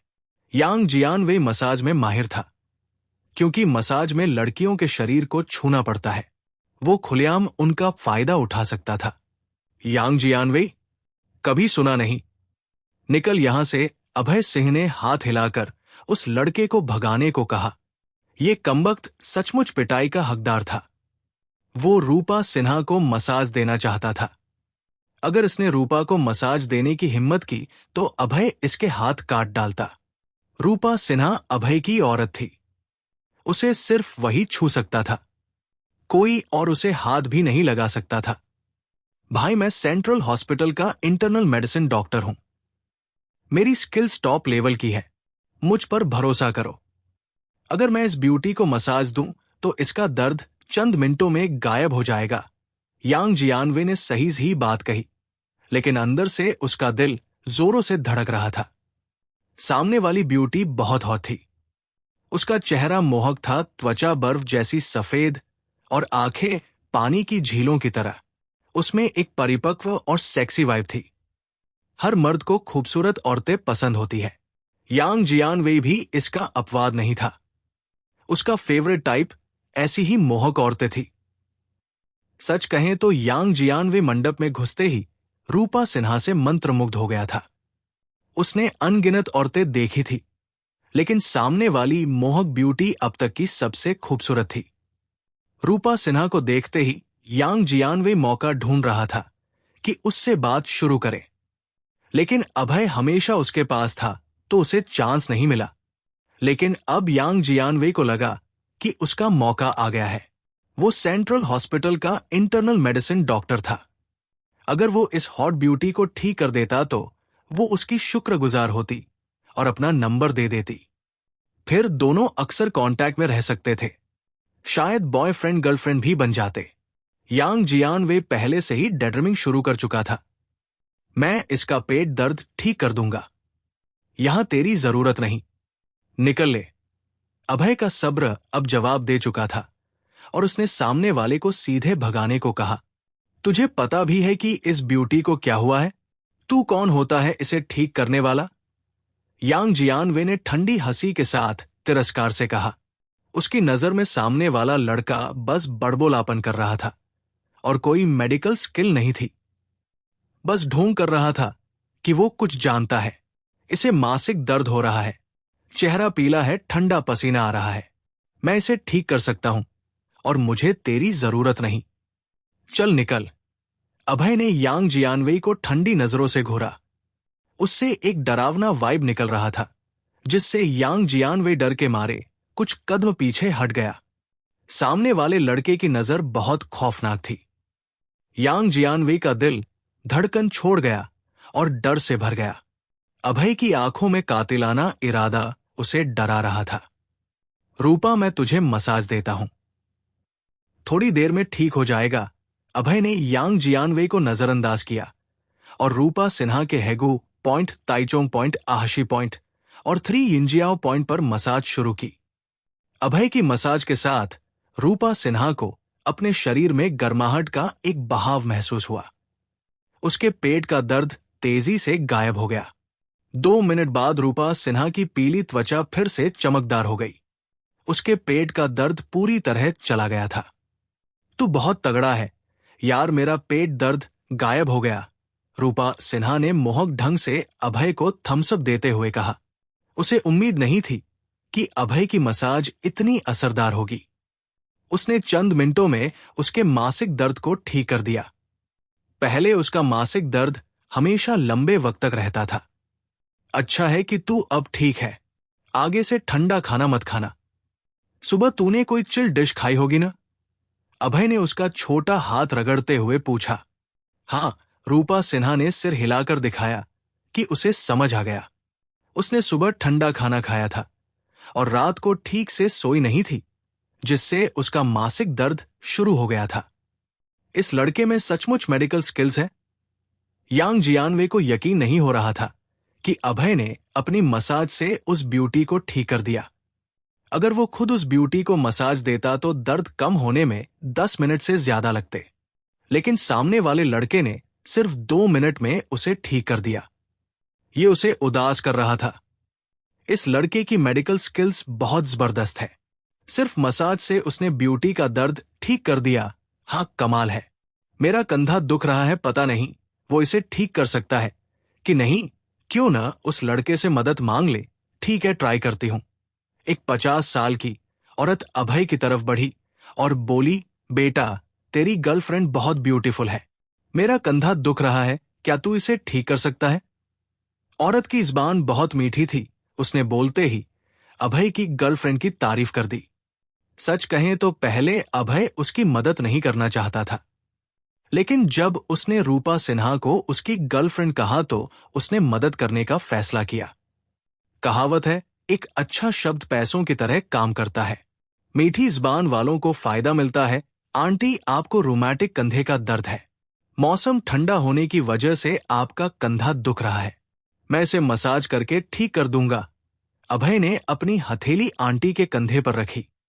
फिर उसने प्रेशर पॉइंट्स को मसाज करके रास्ते खोले। आंटी को अपने कंधे में गर्मी और आराम महसूस हुआ। ऐसा आराम उसे पहले कभी नहीं मिला था। थोड़ी देर बाद उसके कंधे का दर्द गायब हो गया। बेटा, तू तो जादुई डॉक्टर है। मेरा कंधा अब दुख नहीं रहा। आंटी ने अभय को आभार के साथ धन्यवाद दिया। मंडप में मौजूद लोगों ने देखा कि आंटी का कंधे का दर्द ठीक हो गया तो सब उत्साहित हो गए। जिन्हें छोटी मोटी तकलीफ थी वो सब अभय की तरफ बढ़े और मदद मांगने लगे। अभय ने सबकी मसाज की और उनके दर्द ठीक कर दिए। उसे फिर से तारीफों का दौर मिला। यांग जियानवे को गुस्सा और कड़वाहट हुई जब उसने देखा कि मंडप के लोग अभय से ठीक हो गए। उसे पता था कि सामने वाला लड़का उससे भी ज्यादा इलाज में माहिर है। यहां रुककर वो बस अपनी बेइज्जती करवाता।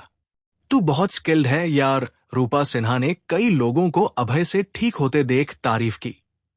बस ठीक ठाक हूं, दुनिया में नंबर 1, अभय ने आत्ममुग्ध ढंग से मुस्कुराते हुए कहा।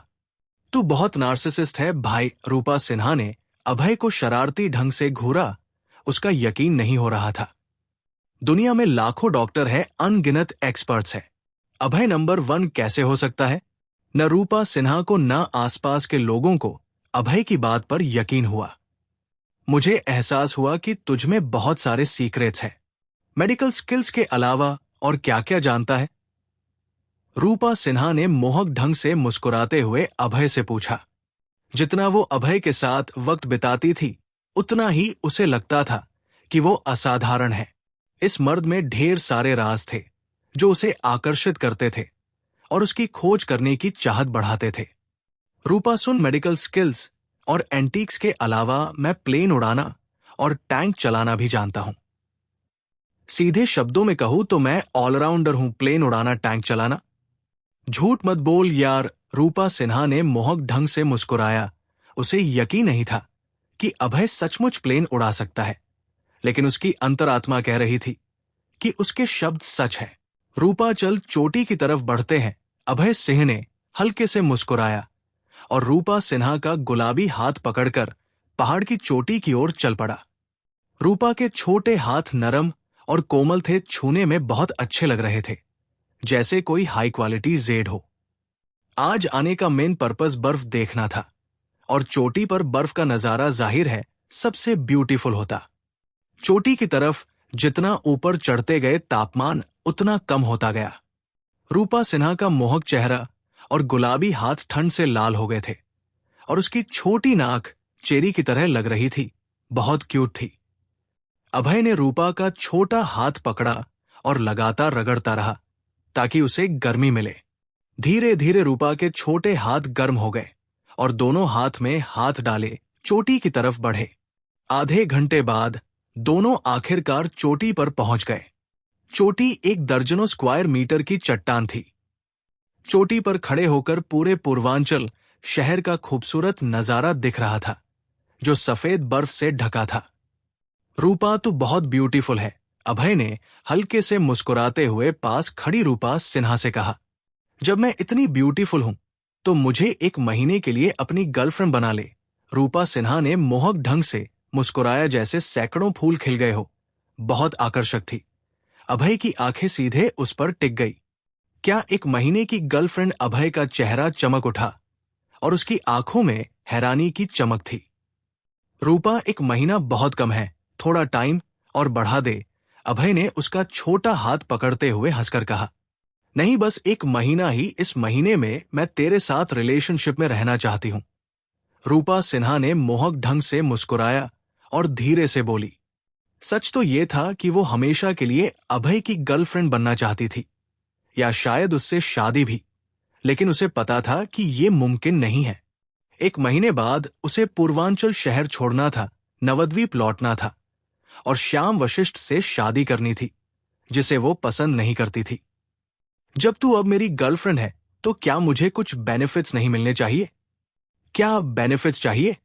जाहिर है एक चुम्मी। रूपा सिन्हा ने आंखें घुमाई और थोड़ी देर के लिए खामोश हो गई। लेकिन अब वो चोटी पर थे और आसपास कुछ लोग देख रहे थे, तो उसे सचमुच अभय के उसे चूमने में शर्मिंदगी हो रही थी। चटाक। अभय ने रूपा सिन्हा की छोटी कमर को गले लगाया और चूम लिया। वो मीठा और आरामदायक था। उसने जोर लगाकर चूम लिया। एक कराह के साथ रूपा सिन्हा अभय की बाहों में ढह गई। उसका मोहक चेहरा रेड वाइन की तरह लाल हो गया। वो धीरे धीरे उसमें डूब गई। उसका सिर चकराने लगा और शरीर कमजोर हो गया। कमबख्त दिन दहाड़े प्यार दिखा रहे हैं। हमें सिंगल लोगों को जीने दोगे कि नहीं? सही कहा, इतने लोग देख रहे हैं, शर्म नहीं आती? प्यार दिखाओ, जल्दी मरो। मुझे 10,000 पॉइंट्स का डैमेज हुआ। चोटी पर मौजूद लोग ढेर सारी बातें करने लगे। अभय और रूपा सिन्हा को देखते हुए जलन से भरे थे। उनके शब्दों में खटास थी। सच तो ये था कि ये लोग भी चूमना चाहते थे, मगर उनके पास ऐसी ब्यूटीफुल गर्लफ्रेंड नहीं थी। बहुत मीठा था, मैं इसके लिए 5 पॉइंट रेटिंग दूंगा। अभय के मुंह में अभी भी मिठास की हल्की झलक थी। उसने रूपा सिन्हा के छोटे मुंह को 5 पॉइंट्स दिए। क्या 5 पॉइंट रेटिंग? तू मुझे कोई ऑनलाइन मॉल का सामान समझता है? रूपा सिन्हा की खूबसूरत आंखों ने उसे घूरा और अभय की रेटिंग पर उसे यकीन नहीं हो रहा था। जब दोनों जोरशोर से चूम रहे थे, अचानक चोटी से दर्जनों गुंडे ऊपर चढ़ाए। इन गुंडों के बाल पीले थे, हाथों के पीछे टैटू थे, कानों में बाली थी और कपड़े अजीब थे।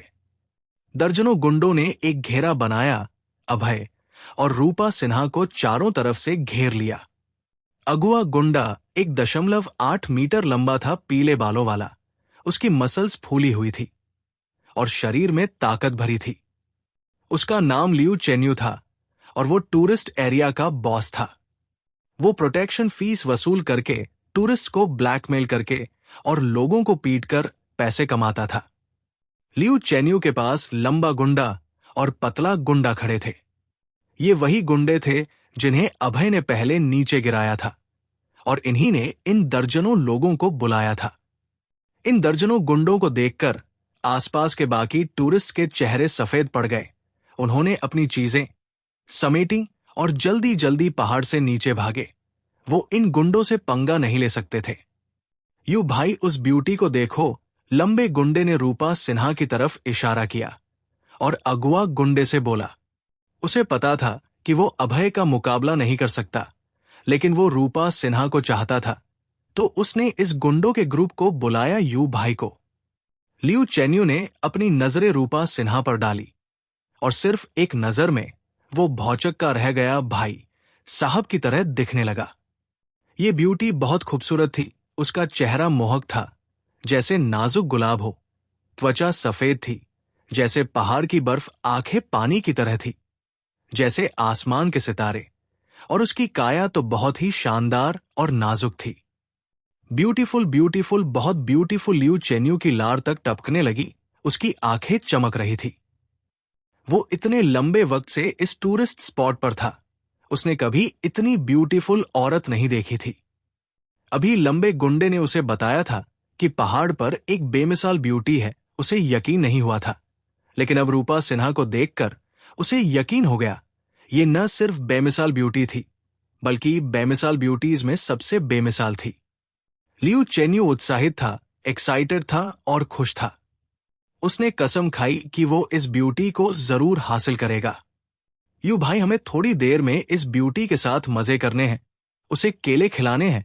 लंबे गुंडे ने रूपा सिन्हा की तरफ इशारा किया और गंदी हंसी हंसा। हाय, बिल्कुल, पहले मैं मजे लूंगा, फिर तुम सबको साथ में मजा लेने दूंगा। लियू चेन्यू ने रूपा सिन्हा के मोहक चेहरे को देखा। उसकी आंखों में गंदी चमक थी। अगुआ की आंखों में गंदी चमक देखकर अभय ने हल्के से भौहे सिकोड़ी। उसका चेहरा उदास हो गया।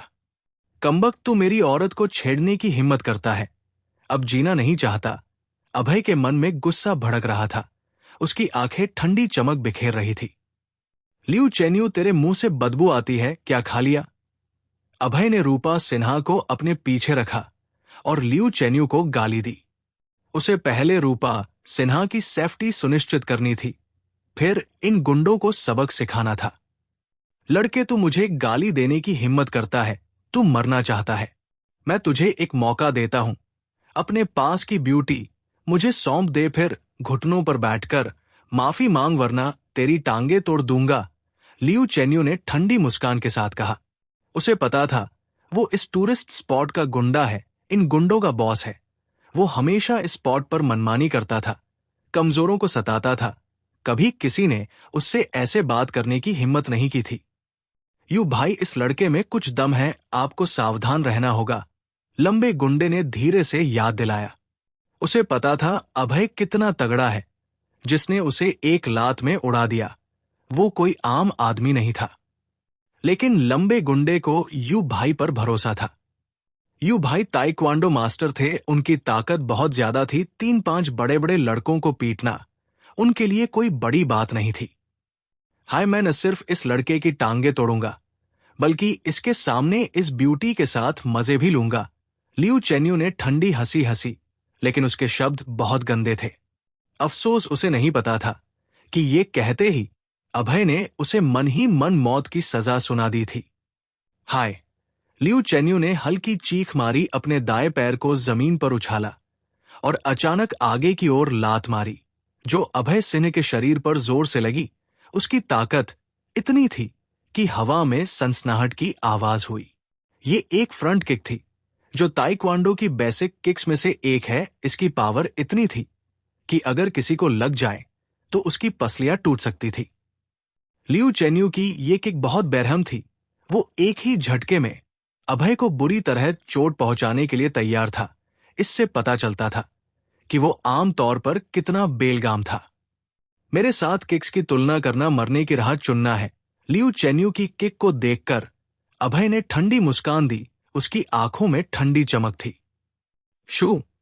अभय का दाया पैर बिजली की तरह बाहर निकला, एक तेज हवा में बदल गया और बहुत तेज स्पीड से लियू चेन्यू के पैर पर जोर से मारा। कड़क! जैसे ही लियू चेन्यू का पैर अभय के पैर से टकराया, उसे एक जबरदस्त ताकत महसूस हुई। वो ताकत इतनी थी जैसे पहाड़ हो। उसने तुरंत उसका पैर तोड़ दिया। अंदर की सफेद हड्डी बाहर दिखने लगी। लियू चेन्यू ने चीख मारी। टूटे पैर की हड्डी से उसका दिल टूट गया। उसका चेहरा पीला पड़ गया और माथे से मूंगफली जितने पसीने की बूंदें टपकने लगी। किसका इंतजार कर रहे हो? सब साथ में चलो, इसे खत्म कर दो। लियू चेन्यू ने पैर के दर्द को सहते हुए अपने पीछे खड़े दर्जनों गुंडों से कहा।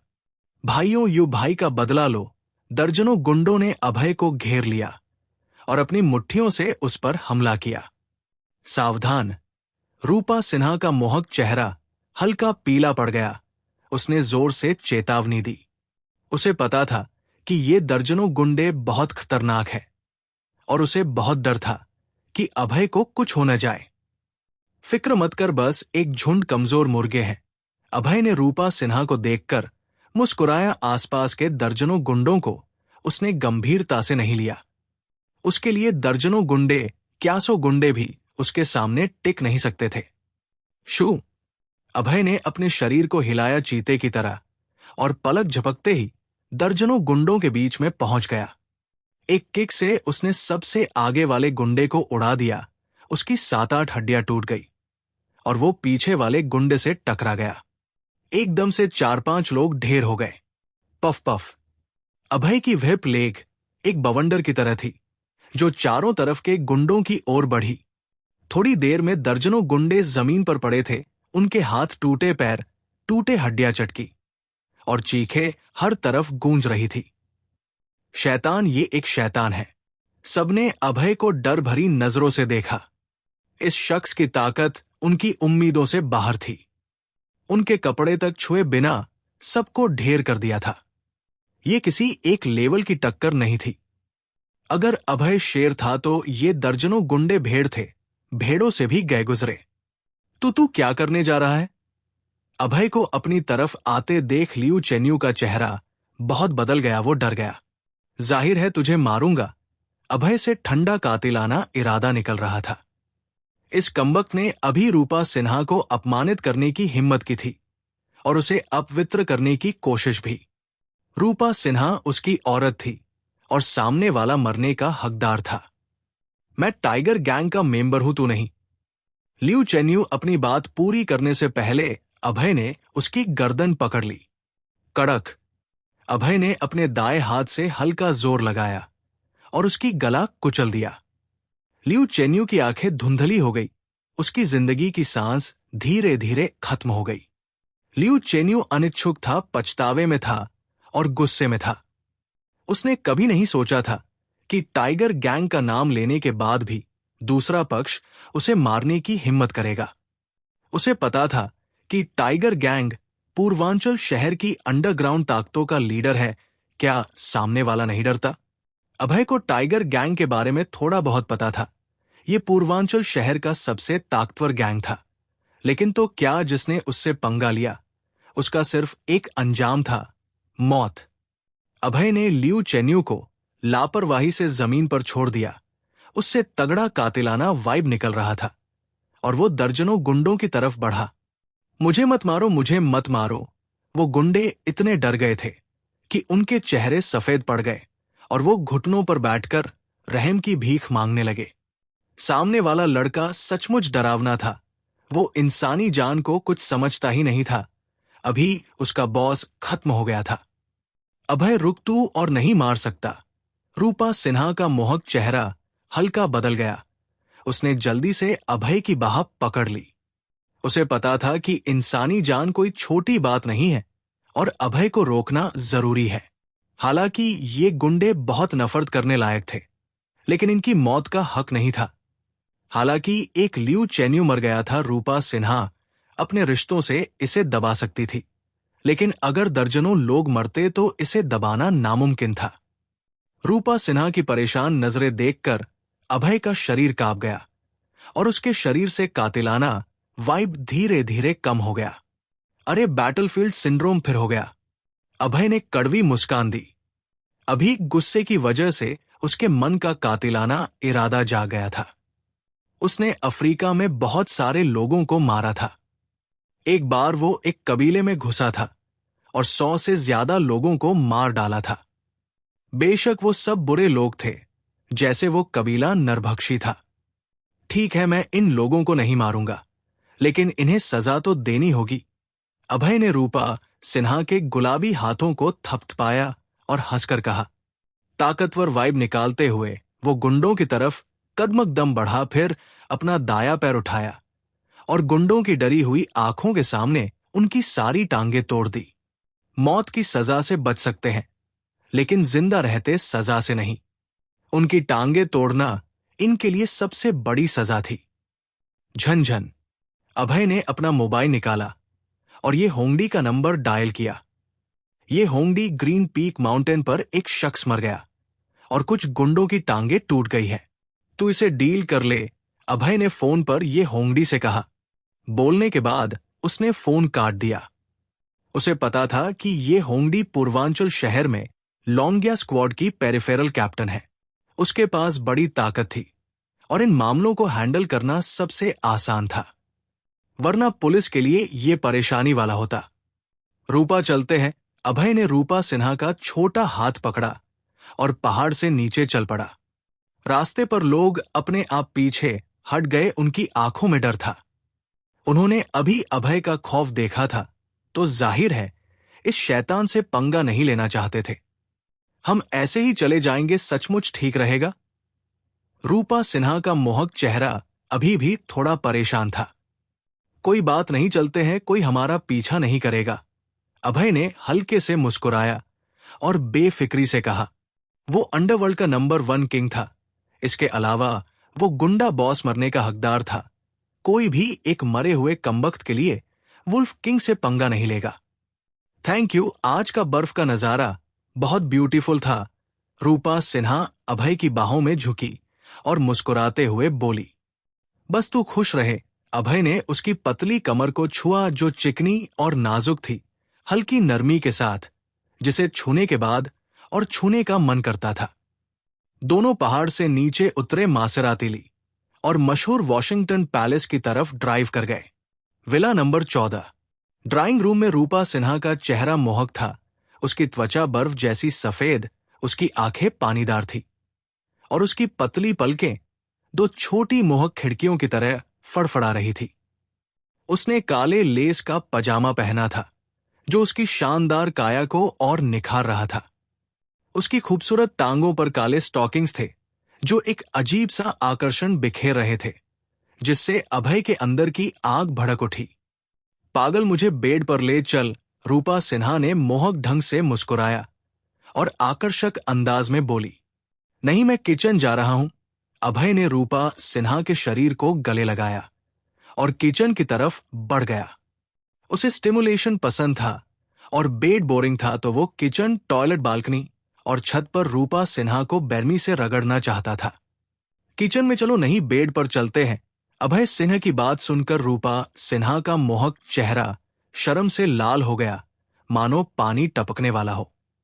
उसे लगा कि सामने वाला मर्द सचमुच बहुत शरारती है, हमेशा उसे नए नए तरीकों से तंग करता है।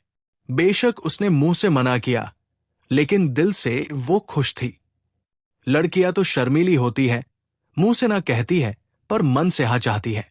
नहीं, पहले किचन, फिर टॉयलेट और आखिर में बालकनी और छत, अभय ने शरारती मुस्कान के साथ कहा। उसने रूपा सिन्हा को दबंगई से गले लगाया और उसकी चीख के बीच किचन की तरफ बढ़ गया। तू बहुत बदमाश है, रूपा सिन्हा ने उसे मोहक ढंग से घूरा। उसकी आकर्षक और जादुई शक्ल उसे दीवाना बना रही थी। हाय, मेरे पास इससे भी बदमाश चीजें हैं, अभय ने हंसते हुए कहा। सामने वाली रूपा सिन्हा को देखकर उसे बहुत मोहक और ब्यूटीफुल लगा, जिससे वो बहुत एक्साइटेड हो गया। भूतनी, क्या कमाल की छोटी भूतनी। अभय ने रूपा सिन्हा के शरीर को सावधानी से किचन टेबल पर रखा। रूपा सिन्हा नशे में थी और उसका चेहरा लाल था, शर्मिंदगी से भरा था। उससे गर्म सांसें निकल रही थी। दोनों पहले से ही भावुक थे और एक दूसरे के कपड़े फाड़ने लगे। ड्रेस उड़ रही थी और किचन में बसंत छा गया। अभय को लगा कि वो मंकी किंग बन गया है। अपने गोल्डन स्टिक को लेकर हुआगो माउंटेन के वाटर कर्टन केव में घुस गया, जहां पहाड़ नरम थे और पानी गड़गड़ा रहा था। रूपा सिन्हा का मोहक चेहरा थोड़ा शर्माया हुआ था और उसमें मजे की झलक थी। उसे बहुत खुशी मिल रही थी और ये खुशी उसे बहुत पसंद थी। दोनों की लड़ाई बहुत जोरदार थी, किचन से टॉयलेट और आखिर में बालकनी छत तक। एक रात में अभय ने रूपा सिन्हा को 7 बार तंग किया और 36 पोजीशंस बदली, जैसे old man pushing cart, monkey dot storm वगैरह सब आजमा डाले। अगले दिन सूरज उग रहा था। सूरज की रोशनी कमरे में चमक रही थी और धब्बेदार रोशनी और गर्मी छोड़ रही थी। अभय ने खूब अंगड़ाई ली और फिर बेड से उठ बैठा, जबकि रूपा सिन्हा अभी सो रही थी। वो सचमुच रात को थक गई थी। अभय उठा और नाश्ता बनाया।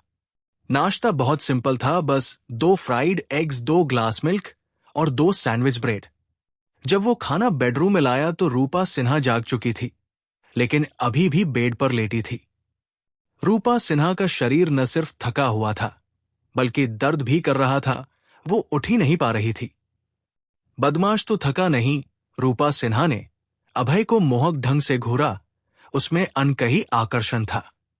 गुस्से में भी वो इतनी मोहक थी जैसे नाजुक गुलाब हो। एक अजीब सा टेम्पटेशन बिखेर रही थी। मैं 7 बार का मर्द हूं, थकूंगा, कैसे अभय ने आत्ममुग्ध ढंग से मुस्कुराया, जिससे रूपा सिन्हा फिर शर्मा गई। चूंकि रूपा सिन्हा उठ नहीं सकती थी, अभय ने खुद उसे खाना खिलाया। बेशक इस दौरान उसने रूपा सिन्हा के पूरे शरीर को छुआ और उसका पूरा फायदा उठाया, जिससे रूपा सिन्हा परेशान हो गई, लेकिन कोई चारा नहीं था। अभय ने अभी रूपा सिन्हा को खाना खिलाया ही था कि फोन की रिंग बजी। उसने फोन निकाला और चेक किया तो देखा कि शालिनी गुप्ता का कॉल था। वो चौंक गया और थोड़ा गिल्टी फील करने लगा।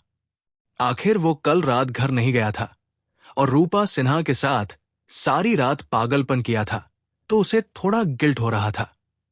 कौन कॉल कर रहा है? रूपा सिन्हा ने देखा कि अभय फोन नहीं उठा रहा। उसने अपने लाल होंठ हल्के से सिकोड़ते हुए पूछा। कंपनी से कॉल है, मुझे काम पर बुला रहे हैं, अभय ने बहाना बनाया और ये नहीं बताया कि शालिनी गुप्ता का कॉल था। उसे पता था कि रूपा सिन्हा और शालिनी गुप्ता की नहीं बनती। अगर उन्हें एक दूसरे का पता चल गया तो ब्रेकिंग न्यूज बन जाती। अभय की बात पर रूपा सिन्हा को कोई शक नहीं हुआ। हालांकि उसका IQ 280 का था और वो जीनियस थी, लेकिन अभी वो प्यार में थी। प्यार में पड़ी लड़की का IQ 0 के करीब होता है और वो मर्द की हर बात पर यकीन करती है। जब कंपनी का फोन है तो जल्दी काम पर जा, रूपा सिन्हा ने मोहक ढंग से मुस्कुराते हुए कहा। रूपा, मैं एक दिन की छुट्टी ले लूं और तेरा साथ दूं। अभय को थोड़ा अजीब लगा। खा पी कर मुंह पोंछ कर चले जाना उसकी इज्जत नहीं बचती थी। काम पर जाना जरूरी है, जल्दी जा और रात को मुझे साथ देने आना मत भूलना। रूपा सिन्हा ने हाथ हिलाया, अभय को जल्दी जाने को कहा। ठीक है, रात को तुझसे मिलने आऊंगा, अभय ने हंसते हुए कहा। फिर रूपा सिन्हा के लाल होठों को चूमा और हाथ हिलाकर चला गया। दुश्मन तू सचमुच मेरा दुश्मन है। अभय की जाती हुई पीठ को देखते हुए रूपा सिन्हा का चेहरा शर्म से भर गया, जैसे अभी अभी प्यार में पड़ी छोटी लड़की हो। छोटी रूपा, तू प्यार में पड़ गई, उसने अपने आप से कहा। उसका छोटा दिल हिरन की तरह धड़क रहा था। अभय विला नंबर 14 से बाहर निकला, टैक्सी ली और हिम शिखर ग्रुप की तरफ बढ़ गया। थोड़ी देर में वो हिम शिखर ग्रुप पहुंच गया। सेल्स डिपार्टमेंट में घुसते ही उसे प्रिया शर्मा ने रोक लिया। प्रिया शर्मा का चेहरा चमक रहा था। उसकी त्वचा क्रिस्टल की तरह साफ थी और मुंह पर हल्की लिपस्टिक थी। आज उसने क्यूट बिजनेस ड्रेस पहनी थी जो उसकी शानदार काया को और आकर्षक बना रही थी। उसका सीना पपीते की तरह बाहर उछलने को तैयार लग रहा था। अभय सिंह, आखिरकार तू काम पर आया, प्रिया शर्मा ने अभय को बुलाया। उसकी आंखों में हल्की नाराजगी थी। उसे सामने वाले मर्द से बहुत शिकायत थी। पिछली बार उसने उसे चूमा था, फिर इतने दिन तक कांटेक्ट नहीं किया, जिससे वो हर दिन उसे मिस करती थी। शर्मा दीदी, आपको क्या हुआ? अभय ने थोड़ा शर्मिंदगी से कहा। सामने वाली ब्यूटी के लिए वो बहुत आभारी था और उसका थोड़ा सम्मान भी करता था। जब वो सबसे मुश्किल वक्त में था, तब इसी ब्यूटी ने उसकी मदद की थी और उसे सेल्स डिपार्टमेंट में लिया था। लेकिन पिछली बार कैंटीन में अभय ने प्रिया शर्मा का बॉयफ्रेंड बनने का ढोंग किया था और उसे चूम भी लिया था, जिससे उसे थोड़ी शर्मिंदगी हो रही थी। मैं आज रात डिनर ट्रीट दे रही हूं जिंगजियांग होटल में, ऑफिस के बाद आना मत भूलना, प्रिया शर्मा ने हल्की नाराजगी के साथ कहा। शर्मा दीदी, आप ट्रीट क्यों दे रही हैं? अभय थोड़ा कंफ्यूज था। सच कहें तो वो ऑफिस के बाद खाना नहीं खाना चाहता था। क्यों? क्योंकि उसने रूपा सिन्हा से वादा किया था कि ऑफिस के बाद उसके घर जाकर उसे साथ देगा। अभय सिंह, तू भूल गया, मैंने नववर्ष समारोह से पहले कहा था कि अगर तू पहला स्थान जीत लेगा तो मैं तुझे डिनर ट्रीट दूंगी, प्रिया शर्मा ने लाल होंठ हल्के से उठाते हुए थोड़े गुस्से में कहा। अभय भी कमाल है, इतनी जरूरी बात कैसे भूल सकता है? वो एक ब्यूटीफुल लड़की है जब कोई ब्यूटी ट्रीट दे रही हो तो उसे साफ साफ याद रखना चाहिए, ये भूल कैसे गया। सॉरी शर्मा दीदी, मैं आज रात ऑफिस के बाद आपके साथ डिनर करूंगा। प्रिया शर्मा को थोड़ा गुस्सा देखकर अभय ने जल्दी से कहा। उसे प्रिया शर्मा से अच्छा लगाव था तो जाहिर है वो उसे नाराज नहीं करना चाहता था। अभय ने फैसला कर लिया था कि शाम को ऑफिस के बाद प्रिया शर्मा के साथ डिनर करेगा, फिर रूपा सिन्हा के पास जाएगा।